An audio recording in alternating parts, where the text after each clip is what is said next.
Bonjour tout le monde, petite vidéo à la cool en extérieur, je profite de me balader un peu. Vidéo complètement hors sujet de l'histoire, mais c'est un peu une analyse des élections présidentielles qui ont eu lieu hier, enfin le premier tour.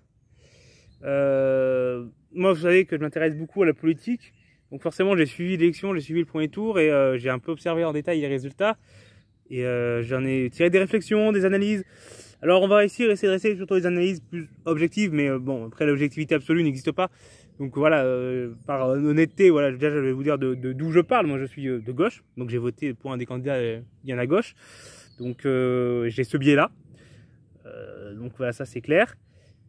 Mais je n'ai pas essayé de dire ça c'est bien, ça c'est mal, ni de déterminer à cause de qui la gauche n'est pas au second tour. On va essayer de rester un peu sur des analyses de transferts électoraux, qu'est-ce qui a évolué au niveau de la carte électorale, la sociologie du vote, la participation, les sondages, tout ça. Voilà, je vous fais ça parce que j'ai envie d'en parler. C'est long, j'ai beaucoup de choses à dire, donc pas forcément formaliser ça à l'écrit, ça va être un peu long, compliqué.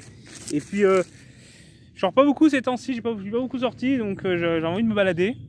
Et donc, tant qu'à faire, petite vidéo chill. Donc, premier point, les sondages. Ils ont été clairement moins bons qu'en 2017. En 2017, ils avaient deviné quasiment tous les candidats à un point près. Juste Marine Le Pen qui avait été légèrement surestimée et Macron sous-estimé. Mais sinon, ils étaient très proches. Et puis ça se jouait à 2 points près, quoi. 1 ou 2 points près, c'était très bon. Cette année, il y a quand même de plus gros écarts. Hein. Pécresse est à 4 points de ses sondages, mais Mélenchon aussi. Zemmour a été surestimé aussi. Donc ils se sont plus trompés. Et ça pour moi, ça a une explication assez simple, une principale explication, c'est qu'en 2017 ou même en 2012, il y avait eu une cristallisation du vote plus forte. En 2017 surtout. Lors de la dernière semaine, ça avait plus beaucoup bougé. Fillon avait enrayé sa chute. Mélenchon avait fini sa forte croissance. Macron était en légère ascension et Le Pen en légère baisse. Mais voilà, c'était globalement se cristalliser. Là, non, pas du tout. Là, dans les derniers jours, on a eu une montée très rapide de Mélenchon, hein, qui en 5 jours a gagné 3 points dans les sondages. Pécresse en avait perdu 2, Zemmour aussi, Le Pen en gagnait 3. Donc il y avait des dynamiques importantes qui se sont poursuivies. Et ça, le seul problème, c'est que les sondages, ils ne prédisent pas l'avenir. Un sondage, c'est une photographie à un instant T de l'opinion publique. Une photographie en partie floue, avec les marges d'erreur. Une photographie qui prend du coup qu'un angle de vue. Comme une toute photo de paysage, vous avez un angle de vue du paysage, pas les autres. Donc c'est imprécis, mais ça vous donne quand même une idée. Mais d'un instant T, ça prédit pas l'avenir, un sondage. Pour prédire l'avenir, il faut, à partir des sondages, il faut l'analyser. Il faut analyser plusieurs sondages dans le temps, voir les courbes, observer la campagne, les événements, tout ça, les ralliements, et essayer voilà, à partir de ça, projeter comment ça va évoluer. Et donc les derniers sondages publiés vendredi, souvent ils ont été réalisés au plus tard dans la matinée, donc il reste toute l'après-midi du vendredi. Le samedi et le dimanche, et beaucoup de gens avec les phénomènes de vote utile, les fluctuations, et ils étaient indécis. Donc il y a eu des mouvements de dernière minute. Donc c'est pour ça que les sondages ont été moins précis. Par contre, voilà, c'est des imprécisions, c'est pas des sondages truqués comme certains disaient, où ils disaient que les sondages ils surestimaient Macron. Bon, au final, les derniers sondages ont même légèrement sous-estimé Macron, puisqu'il finit à 27,5 à peu près, 27,6 aux dernières publications, mais il reste encore 3% de bulletins à dépouiller. Après, c'est des bulletins plutôt urbains ou des Français de l'étranger, donc il va peut-être finir un peu plus haut. Mais on va dire 27,5. Les derniers sondages le donnaient entre 25 et 27%, donc légèrement au-dessus. Il est retombé par rapport aux plus de 30% qu'il avait atteint après le début de la guerre en Ukraine. L'effet union autour du drapeau s'est diminué. Il y a eu les affaires aussi financières et judiciaires qui ont commencé à avoir autour de lui. Plusieurs points de son programme qui ont aussi déplu, notamment sur sa gauche. Et donc là, pour revenir, on va passer à la gauche. La gauche a progressé par rapport à 2017. En 2017, elle rassemblait 28% des voix. Là, cette année, c'est 32%. Donc la gauche gagne 4 points. Avec un Mélenchon, du coup, qui a poursuivi sa forte montée qu'il avait entamée et qui finit à 22%. Avec un vote qui a pas mal changé par rapport à 2017. Un vote beaucoup moins rural. Alors déjà, en 2017, il avait un vote plus urbain, mais en 2022, beaucoup de départements ruraux, alors qu'il gagne 3 points au niveau national, enfin 2,5. Il recule dans beaucoup de départements ruraux. Donc c'est vraiment un vote qui devient très urbain. Dans les villes, il cartonne. Paris, il fait plus de 30%, il fait 49% en Seine-Saint-Denis.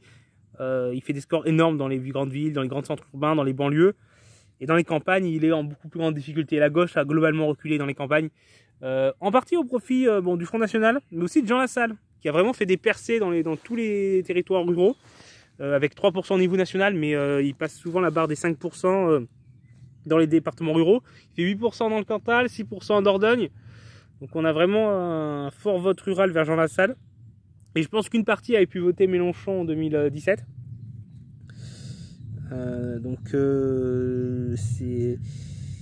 C'est ça qui le lance dans les villes, il progresse énormément. Il y a des endroits où il gagne 10 points, quoi. Mais s'il avait fait le même score dans les campagnes qu'en 2022, qu'en 2017, il était qualifié.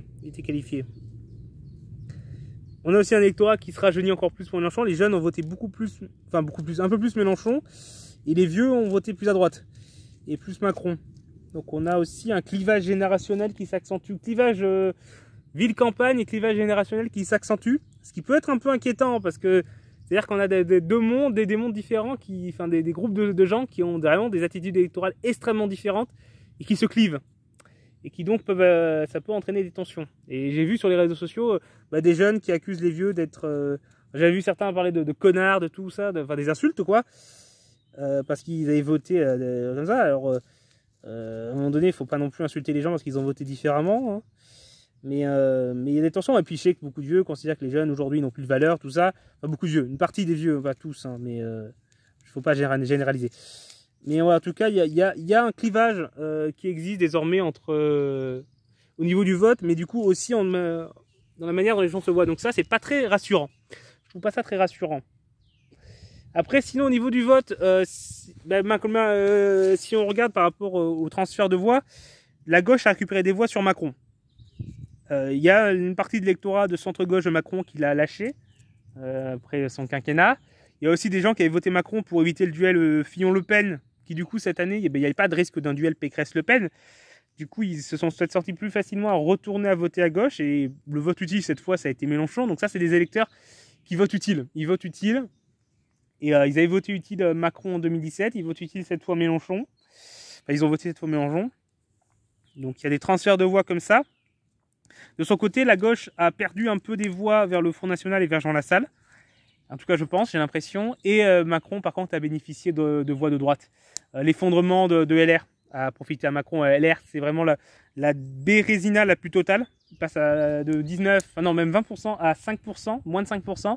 Déjà, c'est-à-dire que financièrement, pour le parti, c'est compliqué, mais surtout pour Pécresse, qui avait emprunté à titre personnel. Donc, elle est endettée de 5 millions. Donc, heureusement que c'était la candidate qui a eu le patrimoine le plus élevé. Donc, elle a les moyens en soi de rembourser, mais ça va lui piquer, quoi. Sur à peu près la moitié de son patrimoine. Donc, imaginez perdre la moitié de ce que vous possédez. C'est pas agréable, hein. Heureusement, il va lui rester quand même quelques millions, donc elle n'est pas non plus totalement à plaindre. Mais je pense elle saute pas de joie. Elle saute pas de joie, je pense. Et du coup, une bonne partie de cet électorat, une partie est partie vers Le Pen, une partie vers Zemmour, mais une partie est partie vers vers Macron. Et c'est pour ça que Macron progresse. Il passe de 24% à 27%.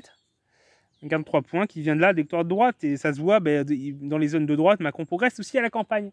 Macron, il a progressé plus dans les campagnes que dans les villes.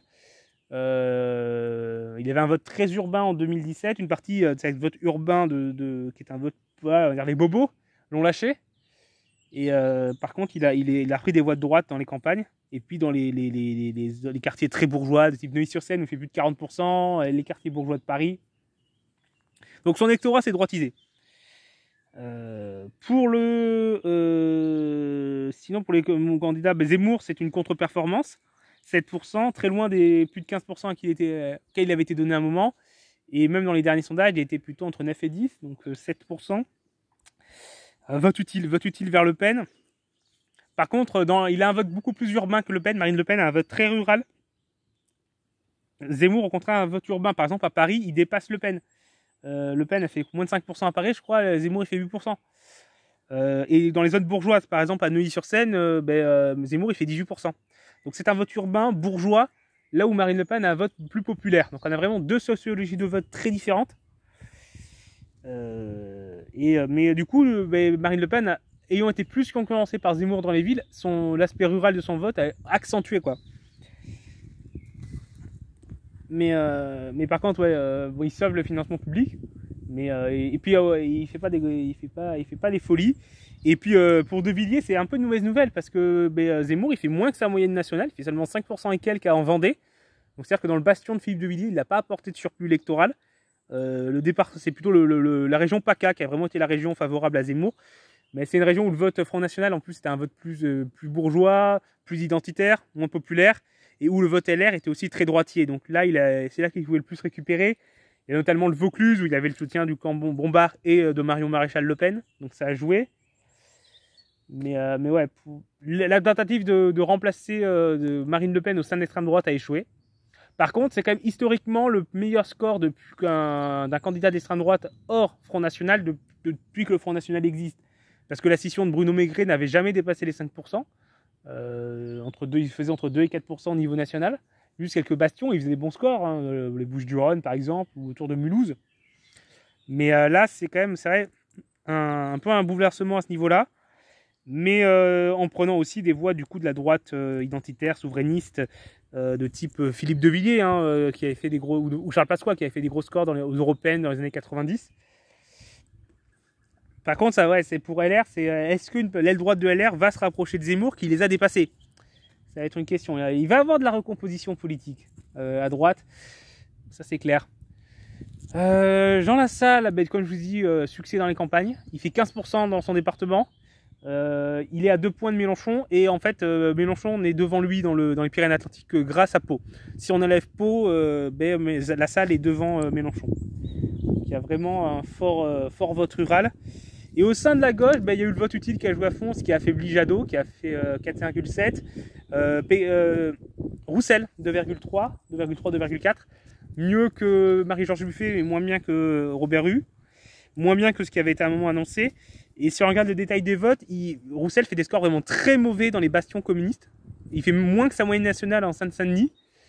Donc la nouvelle ligne de Roussel lui a permis de sauver les meubles dans certains territoires ruraux ou dans les régions minières. Par contre, dans les banlieues, les anciennes banlieues rouges, c'est le vote Mélenchon qui a cartonné. Donc on a un vote Roussel qui a beaucoup évolué. La carte électorale du PCF est maintenant une carte plus rurale, moins de bastions. Ça c'est mauvais pour le PCF d'avoir moins de bastions parce que pour les élections locales et législatives, ça va être compliqué pour eux. C'est important d'avoir des bastions pour gagner certaines mairies, certaines circonscriptions. Donc le PCF seul va avoir du mal à peser. Mais par contre, oui, je pense qu'il a pris des électeurs ruraux aussi un peu à Mélenchon sans droit. Il a pu aussi récupérer des nouveaux électeurs ruraux. Par contre, dans les anciennes zones de force, ça a voté, son électorat est parti chez Mélenchon. La nouvelle ligne de Roussel ne marche pas dans les banlieues. Après, c'était attendu. Mais je pense, il y a eu une partie du nouvel électorat que Roussel avait conquis est resté à Roussel. Mais l'électorat traditionnel du PCF est en grande partie parti. Hidalgo, échec total, 1,7. Un peu plus de 2% à Paris, dans sa ville où elle est maire. C'est vraiment la contre-performance. Alors, c'est vrai que ça, pour 2026, pour les municipales, ça ne l'avantage pas du tout. Elle est vraiment fragilisée. Après, il ne faut pas confondre les scrutins, donc ça veut pas être ça. Je ne l'enterre pas. Hidalgo était déjà présentée comme perdante en 2020, elle l'a gagné assez largement. Mais c'est clair que ça ne l'aide pas, ce score. Mais c'est en partie par le vote utile. Par contre, 1,7%. Et derrière le PCF, c'est-à-dire que c'est la première fois depuis quasiment 50 ans. La dernière fois que le PCF avait été devant le PS, c'était, je pense, en 1973. Donc 49 ans. Donc c'est historique. Ça, c'est historique. Par contre, le PCF qui repasse devant le PS, c'est historique. Donc c'est-à-dire que dans ma prochaine vidéo sur l'histoire du PCF, je parle justement de la période des années 70, où le PS passe devant le PCF. Là, clairement, je pourrais dire que ça n'a pas été définitif. Et le PCF, du coup, est Roussel mieux qu'Hidalgo. Mais ouais, ces trois candidats, Roussel, Jadot, Hidalgo, ont souffert du vote utile. Quand on regarde les votes dans les zones de force de chacun, ils ont été très affaiblis. Il y a beaucoup moins de distorsion de vote au niveau géographique dans les scores de Jadot, Hidalgo et Roussel que ce qu'on aurait pu attendre. Là où ils étaient forts, ils ont été siphonnés par le vote utile. Là où ils étaient faibles, moins. Et le total PSLR est à moins de 7%. à 6,5. Les deux partis qui ont été pendant longtemps les partis dominants de la vie politique française, aujourd'hui rassemblent 6,5% des voix. Il y a eu vraiment un énorme bouleversement du paysage politique français. C'est très impressionnant. On est dans une période de recomposition politique, à droite, à gauche, au centre. Et je sais pas comment ça va se cristalliser, comment ça va se stabiliser. Parce que la dernière fois qu'on a eu un bouleversement du paysage politique aussi violent, aussi rapide, c'était pendant la Seconde Guerre mondiale. C'est-à-dire que quand on regarde le paysage politique d'avant et d'après la Seconde Guerre mondiale, ça n'a rien à voir. Le PCF est devenu la première force politique du pays, les radicaux ont perdu la moitié de leur voix, la SFIO a continué de progresser. À droite, ceux qui étaient les deux principaux partis de droite, qui rassemblaient entre 30 et 40% des voix, en rassemblent moins de 15. Et le MRP, qui est héritier du Parti démocrate populaire, qui faisait entre 5 et 10%, fait 25%. Donc il y a eu des fortes recompositions, l'extrême droite avait disparu. Donc voilà, mais c'est parce qu'il y a eu la Seconde Guerre mondiale, l'occupation, la résistance, la libération entre-temps. Là, c'est un bouleversement d'une grande violence. Parce que oui, le paysage politique a toujours évolué, mais c'était pas aussi rapide. Le PCF, par exemple, a connu une évolution énorme, passant de 28% à 2%, mais sur 70 ans, enfin 60 ans, entre 1945 et 2005 à peu près, quoi. Donc en 60 ans. Là, le PS, il a connu une descente aussi, même encore plus forte, hein, finissant sous les 2%, mais en 10 ans. En 10 ans, c'est très rapide. LR est passé de 27% à 5% en 10 ans aussi. C'est très violent. Et puis l'émergence de nouvelles forces politiques. Le Front National, par exemple, dans les années 70, c'était un parti très marginal. Et il est devenu maintenant une des principales forces politiques du pays, en tout cas au niveau des élections nationales, des scores. Mais ça s'est fait en une quarantaine d'années. Il a commencé à avoir quelques petites percées à 1-2% à la fin des années 70, début des années 80. Il a frôlé les 10% au milieu des années 80. Puis après les années 85, il a franchi les 10%, 11, 12, 14%.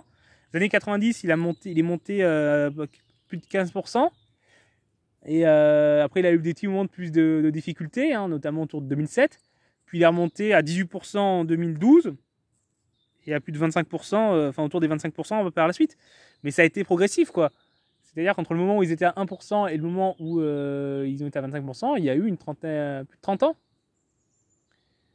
Alors qu'En Marche, ils sont apparus d'un coup et ils se sont imposés comme une des principales forces politiques du pays. Là aussi au niveau national, au niveau local, c'est différent. Mais de toute façon, les évolutions locales sont toujours plus lentes que les évolutions nationales. Parce qu'aux élections locales, les gens votent beaucoup plus pour la personne, le sortant, que l'étiquette. Donc du coup, il suffit d'avoir des élus sortants qui soient reconduits. Et ça se voit, le PCF, même quand ils faisaient 2%, avec 2% des voix, ils ont gardé un réseau d'élus locaux important qui est en train de s'effriter, mais qui reste assez important. En termes de nombre d'élus locaux, ça reste le troisième parti de France. C'est-à-dire qu'en termes d'élus locaux, le premier parti c'est LR, 4,8. Le second c'est le PS, 1,7. Et le troisième c'est le PCF, 2,3. C'est-à-dire que les trois partis qui ont le plus d'élus locaux en France totalisent 8,5% des voix. 8,5-8,9% des voix au niveau national, c'est présidentiel.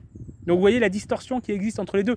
Et c'est comme le parti radical de gauche qui pesait quasi plus rien au niveau national, 1% des voix, quoi. Et qui gardait un nombre de parlementaires qui ont été en mesure d'avoir parfois des groupes parlementaires, qui avaient des présidences de conseil général, qui avaient des mairies, qui avaient des conseillers généraux en grand nombre, parce qu'ils étaient des partis de notables. Et LR, le PS et le PCF sont en train de se transformer en partis de notables. La différence, c'est que le PCF garde quand même un réseau de militants assez important que le PS n'a quasiment plus et que LR est en train de perdre aussi. Parce que bon, certes, LR a eu beaucoup d'adhérents suite au congrès, mais je ne suis pas sûr qu'il les garde longtemps après la mauvaise campagne présidentielle et ce score catastrophique. Donc voilà. Mais je m'éparpille un peu. Mais oui, voilà, c'est l'évolution, en tout cas au niveau national, est très rapide. Et la dernière fois qu'il y a eu une évolution aussi rapide, c'était à cause d'une guerre. Et du coup, est-ce que ça va continuer d'évoluer aussi rapidement ou est-ce que ça va stabiliser? Je pense qu'à un moment, ça va stabiliser. Ça ne va pas se bouleverser ainsi à l'infini. À un moment donné, les possibilités de bouleversement vont finir par s'épuiser. Mais comment ça va stabiliser, ça, j'en ai aucune idée. Enfin, il y a plein de possibilités, hein, mais ça serait long de les développer. L'émergence d'un parti d'une droite dure réunissant les Zemmouriens et les Ciottistes, alors que le reste d'LR ne sera plus qu'un parti satellite d'En Marche. C'est possible, mais peut-être que les Zemmouriens vont s'effondrer totalement. Après, ça va dépendre aussi du résultat des présidentielles. Est-ce que Marine Le Pen ou Macron vont gagner? Macron reste favori, et Marine Le Pen est en embuscade. Ça aussi, ça va beaucoup jouer dans la recomposition. Une victoire de Marine Le Pen, après, ça sera un bouleversement du paysage politique énorme. Et ça va dépendre après de comment se passe son mandat. Est-ce que ça va être un mandat catastrophique? Ou est-ce qu'elle va réussir à avoir un mandat qui ne va pas décevoir, quoi. Je pense qu'elle va décevoir si elle est élue. Il n'y a pas vraiment de raison qu'elle réussisse à faire grand-chose. Mais voilà, quoi. Donc, on est dans une incertitude. Et historiquement, c'est vrai j'ai pas vraiment d'exemple de période où ça a été aussi brusque. Même les évolutions, alors il y a eu l'effondrement des monarchistes, mais même l'effondrement des monarchistes, ça s'est quand même étalé plus sur une vingtaine d'années, quoi. Mais c'est vrai que ça a été assez brusque aussi, leur effondrement monarchiste dans les années 70, 1870, 1890. Donc il y a cet exemple-là qui existe aussi. Et après, ça s'est stabilisé avec l'émergence d'un groupe, d'un mouvement républicain modéré qui est allié à d'anciens monarchistes qui formaient la droite, avec l'aile de la Fédération républicaine et l'Alliance démocratique, et à gauche les radicaux, et un mouvement socialiste qui s'est renforcé progressivement, puis un mouvement communiste qui a émergé. Mais avec donc deux principaux forces de gauche et deux principales forces de droite, quoi, historiquement, entre 1900 et 1930, quoi, on va dire. Et puis après, il y a eu l'émergence du mouvement gaulliste aussi, qui a provoqué un effondrement du MRP. Mais le MRP a quand même gardé une existence politique plus forte, quoi. Ils sont pas tombés en dessous des 5%, et ils se sont effrités progressivement dans les années 50, quoi. Donc c'était pas aussi rapide. Là, c'est vraiment 10 années de bouleversement total du paysage politique français, quoi. Sinon, sur l'analyse, qu'est-ce que je peux dire sur l'analyse restante? Il y a aussi l'Outre-mer qui a voté énormément Mélenchon, ce qui a pu donner un espoir aussi pour ceux qui voulaient que Mélenchon se qualifie. Espoir qui a été en partie déçu du coup par la suite avec le score, avec les résultats de métropole. Mais l'Outre-mer, ouais, avec des scores à plus de 50% à pas mal d'endroits. Dans les Antilles, il y a peut-être eu un effet un peu Taubira qui a quand même une certaine popularité dans les Antilles. Faut rappeler qu'elle faisait entre 50 et 30% des voix déjà dans cette région en 2002, alors qu'elle faisait 2% au niveau national. Je vous montre un peu le paysage. Hop. Donc il y a cet effet-là. Après, il fait 40% à La Réunion. Donc c'est vraiment gros score dans les... Mais Mélenchon, il a vraiment un vote qui est beaucoup plus... Oula, j'en prends une branche. Beaucoup plus varié géographiquement qu'en 2017. Il a des zones, il y a des départements, il fait 49% des voix en métropole. En Outre-mer, il est dépassé 50%. Et il y a des endroits, il fait 10%, quoi. Donc... Et comme je vous l'ai dit, ce genre de force de clivage, ça va tendre la société, quoi. Déjà qui était pas mal tendu. Et puis là, les réseaux sociaux, ça part en insultes, c'est chaud. Ça me rassure pas tout ça, ça me rassure pas. Je vous avoue que je suis pas d'un grand enthousiasme. Sinon, qu'est-ce que je peux dire d'autre d'analyse?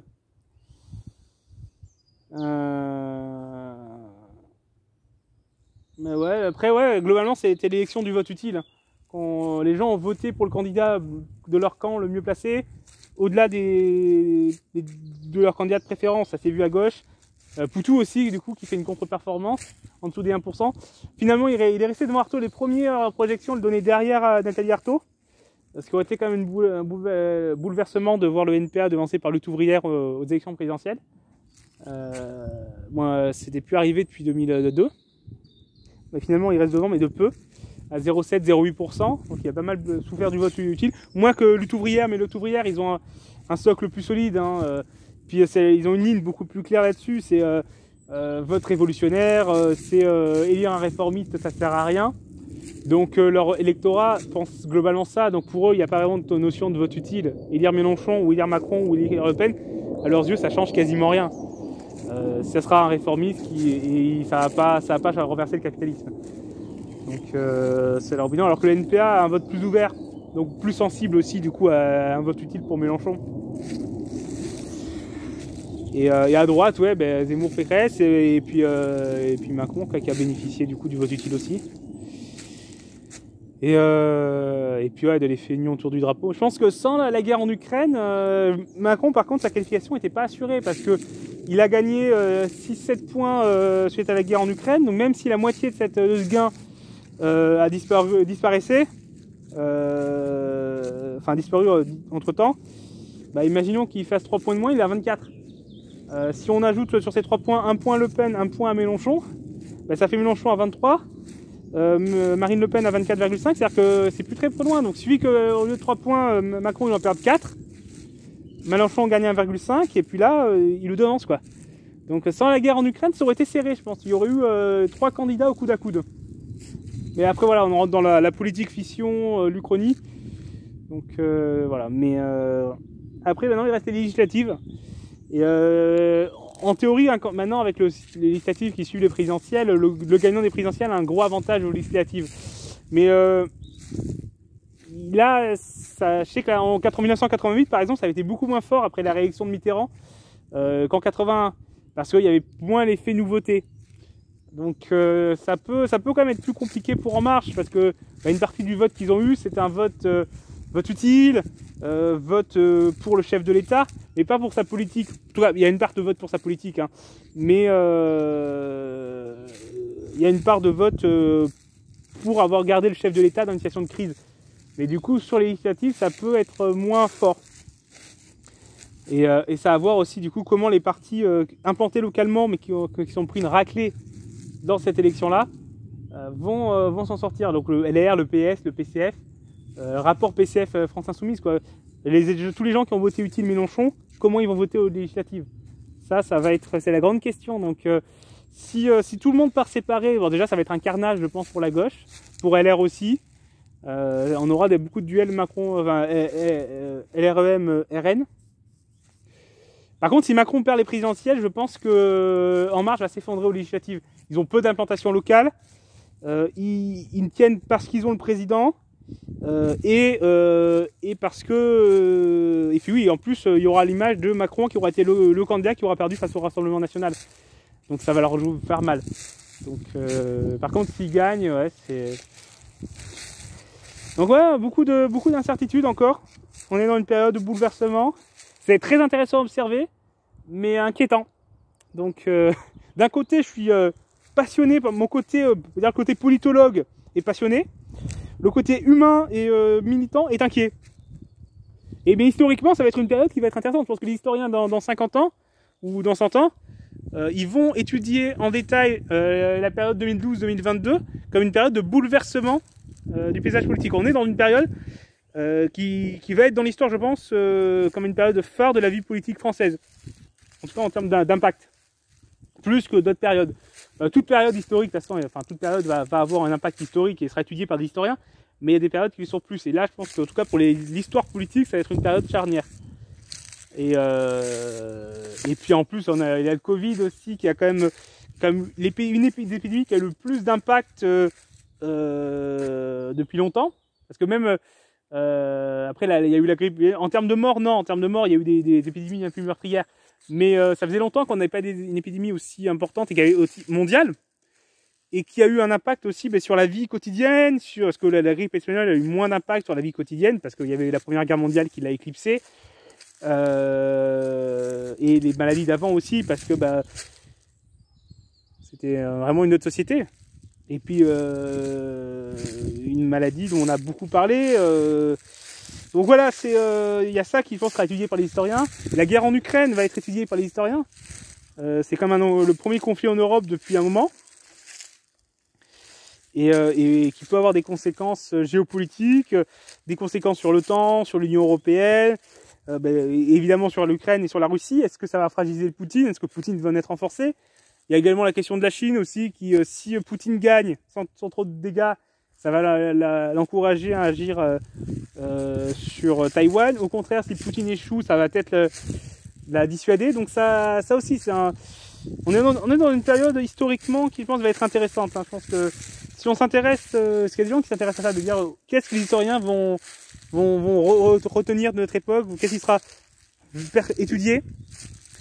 Mais bon, là, on est en train de changer je divague encore, je suis encore en train de m'éparpiller. 30 minutes, ça fait 30 minutes que je vous parle. Faut que je ferme ma gueule.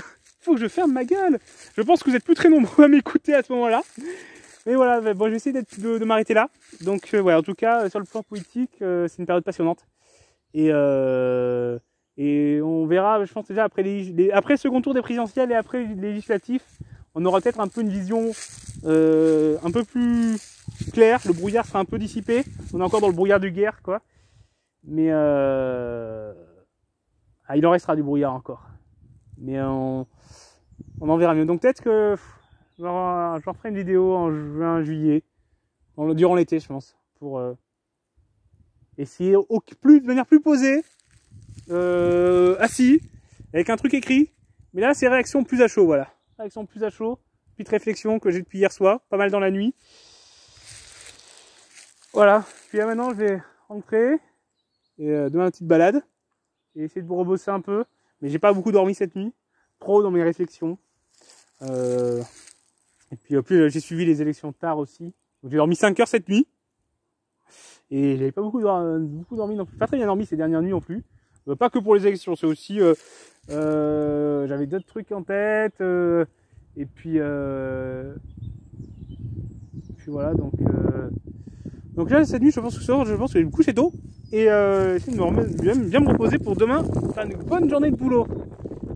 J'ai la rédaction à achever. J'ai globalement fini des trucs. J'ai juste une relecture orthographique à faire sur un des exercices pour le 15 avril. Et sinon, ça sera fini. C'est-à-dire que le 12 avril, demain, ça je le rends. Donc 12 avril, j'aurai fini tout. Et après, reprendre ma rédaction pour en faire un premier jet, quoi. Enfin, un premier jet. J'ai déjà un premier jet, mais en faire une version, un premier jet que j'enverrai à ma directrice de recherche. Donc voilà. Bah écoutez, je vous laisse. Merci s'il y a des gens qui sont restés jusque là, je vous dis merci. Et puis voilà, donc bonne journée, bonne élection, bon second tour, bonne semaine, bon boulot, bon tout ce que vous voulez. J'espère que tout va bien pour vous. Au revoir tout le monde.